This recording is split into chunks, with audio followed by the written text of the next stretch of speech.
Welcome to Rochambeau, the podcast about unique competitions, extraordinary events, and other amazing adventures. I'm Kim. For those of you who are new to the podcast, I usually host this podcast with my buddy Ted. He's a lover of odd sports and a bigger lover of odd people, and he has been an amazing match for my podcasting pal and as a co-host. Well, guys, Ted's love of odd sports and adventure is pulling him from our beloved hometown of Atlanta, and he's going to be moving to Colorado. So Ted will be taking a break from Rochambeau for now. We're hopeful that there will be days in the future that Ted will be able to join back in on the Rochambeau fun, but until then, I will keep a microphone warm for him, and he is super excited about his move to Colorado. He's going to get to spend his free time snowboarding and surfing. That's right, surfing in Colorado. The area that Ted plans to settle in is close to the Colorado River, and there's actually a surfing community there, and it's been steadily growing since 2004. Personally, I had no idea that river surfing was even a thing, but there are actually several types of river surfing. There are standing waves located in urban areas, mountain environments, tidal bores, river mouths, and in the heart of jungles. River surfing takes place all over the world, from Germany to Brazil to China to Zambia. It's really everywhere. So if you guys want to learn more about Ted's latest passion, river surfing, there's a great article from Surfer Today that breaks it all down. And there's a link in the episode description for you guys to check out if you are so inclined. So that's the scoop on Ted's plans. But in the meantime, I have plenty more odd, crazy, and cool competitions and adventures to share with you, including a few things so wild that it might make your hair stand on end, like today's episode, straight from the mighty Yukon territory of Canada. It's the International Hair Freezing Contest.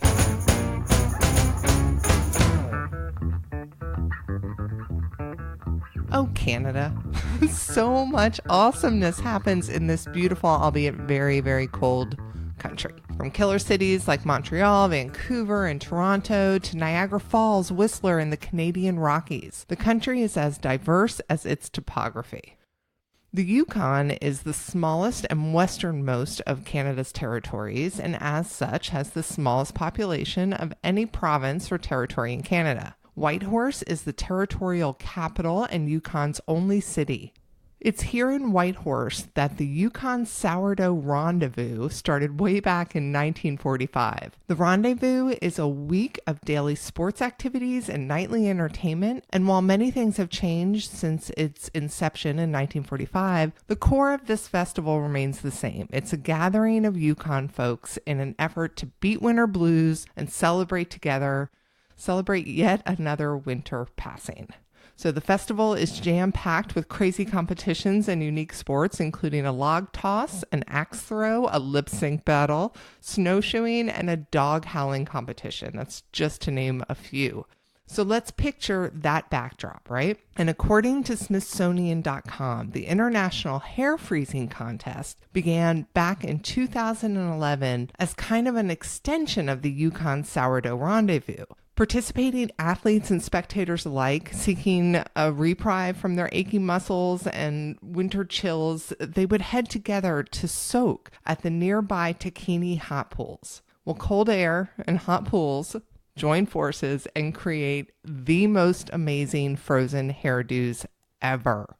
So, are you guys ready to learn how the International Hair Freezing Contest breaks down?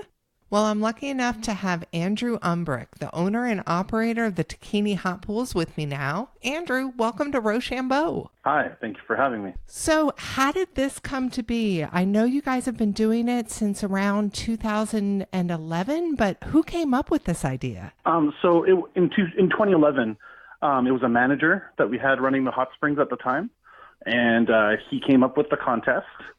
But from 2011 to 2015, it was a very small affair. It only ran 2 weeks of the year, and there wasn't very much participation.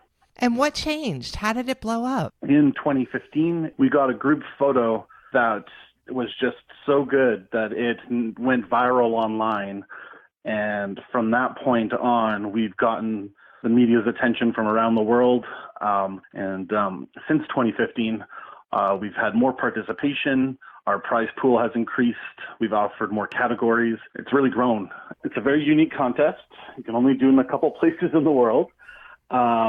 Essentially, people are asked to come into our hot springs, which is 42 degrees Celsius or approximately 110 Fahrenheit. Oof. And when it's minus 30 Celsius outside, people go into the pool, they get their hair wet, they allow all the steam from the hot water to collect on their hair, and then the cold air then freezes it. It creates a superficial level of frost, so no one's breaking or damaging their hair. And then we get all the photo submissions, and then at the end of March, we, my company, my wife and I, our staff, we pick the best photos for each category.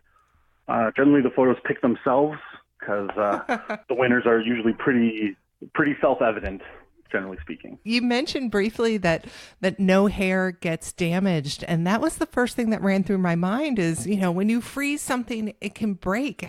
Yeah, it's a very superficial level of frost around the hair. So most women, actually, that's the first thing they always ask me is, does it damage your hair or should I be concerned? And we've never seen anyone get any damage from their hair. You'd have to have your hair exposed for much, much longer than you would be comfortable for it to really freeze. I love it. So you said you and your wife pick the winners or more specifically, the winners kind of pick themselves. You're looking for the most creative. Is that accurate? Well, we have 4 categories. We have the best male, the best female, the best group, and the most creative. So the best male and female and group are generally pretty self-evident. The most creative, that's when we have a harder time fitting a specific image into any one category. Sometimes it's hard to pick a specific category for each photo. People don't necessarily submit to any one category. They just submit their photos hoping to win in one of the categories. Can you describe for us one of your favorite pictures from years past? The group photos are always pretty amazing because people put a lot of effort into those group photos. They're coordinated. Oftentimes they're planned a little bit more. So the group photos are always the nicest ones. But then there are also individuals who put a lot of time and effort. One winner one year wore a pair of sunglasses on the entire time and let the sunglasses freeze, so they became frosty white. Another time, there was a woman who had hair that was approximately 3.5 feet long, Whoa. which she froze into 2 long strands going left and right of her head. It was held completely horizontal in the air. We had never seen anything like that before. That one was pretty mind-blowing. That's killer. Can you tell me a little bit about where in the world you are? I know you're in Northwest Canada. Describe for our listeners a little bit of what that area is like. Well, I'm assuming most of your listeners are probably American. Right. So the Yukon is located right beside Alaska. So we're a 9-hour drive from Fairbanks. We are very close. We're only a 2.5-hour drive from Skagway, which is a popular cruise ship town. So we're quite northern. And since our hot springs is also located in this northern environment, it makes for a unique location. Not many commercially operated hot springs are found this far north. Most hot springs can't even run this contest just because of their geographical location. Oh, that's so cool. That's very, very special. Our facilities are open year-round. We're only ever closed, I think, about 7 calendar days a year. In winter, people come to see the northern lights, which you can see from our pool, or they come to freeze their hair. For some locals, the hot springs is simply too hot in the summer for them, so they come in the winter.